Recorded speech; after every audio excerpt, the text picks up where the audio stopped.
today magluluto tayo ng crispy pata. So of course, our main ingredient is the pork leg. Yan, pork knuckles. Yan. So we're just gonna boil it for 1 hour 30 minutes until the skin is tender. So we're gonna put some spices, of course, some bay leaves, some peppercorn,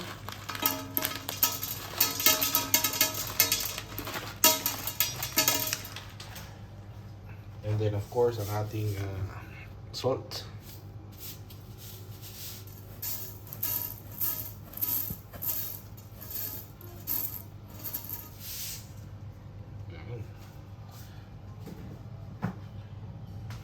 Once that's in, let's put on our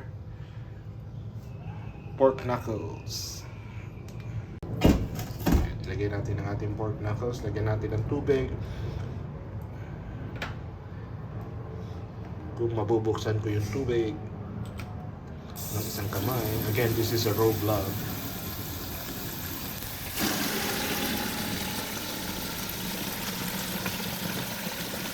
So we'll start boiling the meat. So right now we're just boiling the meat. We're just gonna let it cook for 1 hour and 30 minutes. Once it's done, we're just gonna put it on a cooling tray. So yan na siya. Tinanggal ko na dun sa boiling water, medyo na overcook. So nilagay ko sa malamig na tubig para ma-stop yung cooking process niya. So yan na yung ating na-boil na pork knuckles.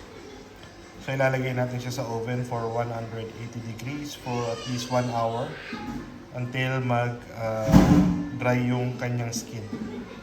Tingnan natin, hindi ko masabi kung gaano katagal kasi depende yun sa kakalabasan ng balat. Kung okay yung kakalabasan ng balat, then pwede na natin siyang i-stop. Pakita ko sa inyo later kung ano yung itsura ng balat para yun yung maging basihan ninyo. Then after natin i-boil, nilagay natin siya sa oven. So we're gonna cook it for 1 hour or until the skin turns to brown. I'll show you how it looks like so at least you have a reference when you're trying to do it. So yun na yung ating meat. Medyo kulang pa kasi hindi pa dehydrated yung balat niya. So I added 30 more minutes to the timer and then it should be done. So yan mga ka-enders, tapos na siyang i-oven. So ang gagawin natin sa kanya ngayon is papalamigin. Then ilalagay natin siya sa freezer overnight. Tapos magdi-dehydrate pa lalo yung balat niya. And then pag fry natin siya bukas, mas malutong yung kakalabasan niya. So, i-ref natin, then tomorrow again.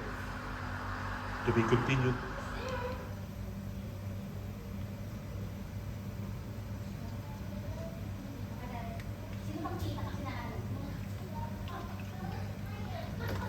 So guys, ito na yung karne natin. Lulutuin na natin, piprituhin natin siya. Diretso galing sa freezer. So inaantay lang natin uminit yung mantika, then isasalang na natin.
luto na yung ating crispy pata.